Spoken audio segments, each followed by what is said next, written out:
c'est Dadouf. Aujourd'hui les amis, on se retrouve pour une nouvelle vidéo. Aujourd'hui on se retrouve sur un top 5 des fruits du démon les plus nuls.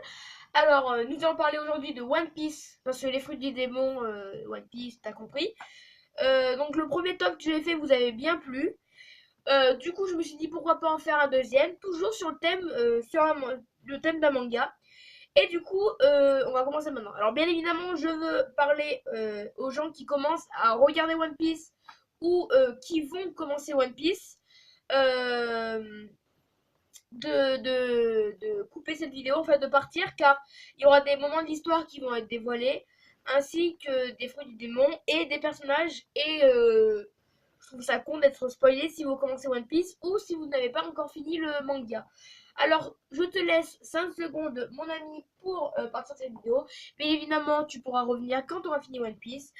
Voilà. Donc, du coup, tu as 5 secondes. Un, 2, 3, 4, 5. C'est parti. Numéro 5.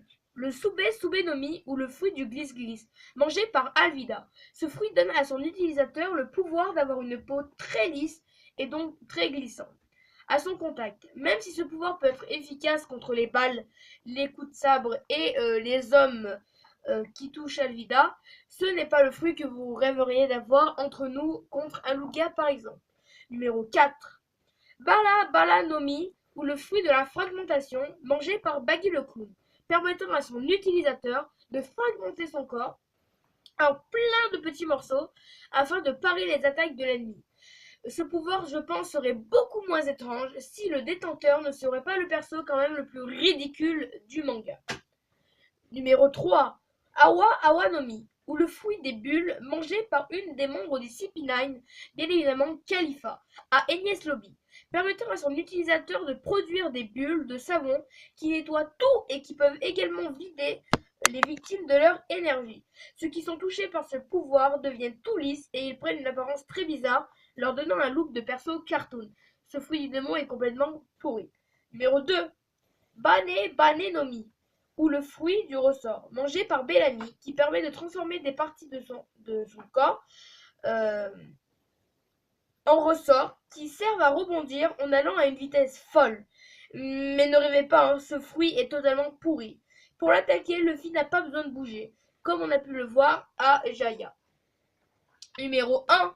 Le Noro Noronomi, ou le fruit du ramolo, mangé par Foxy, qui permet d'émettre un rayon qui ralentit le mouvement de toute masse pendant 30 secondes.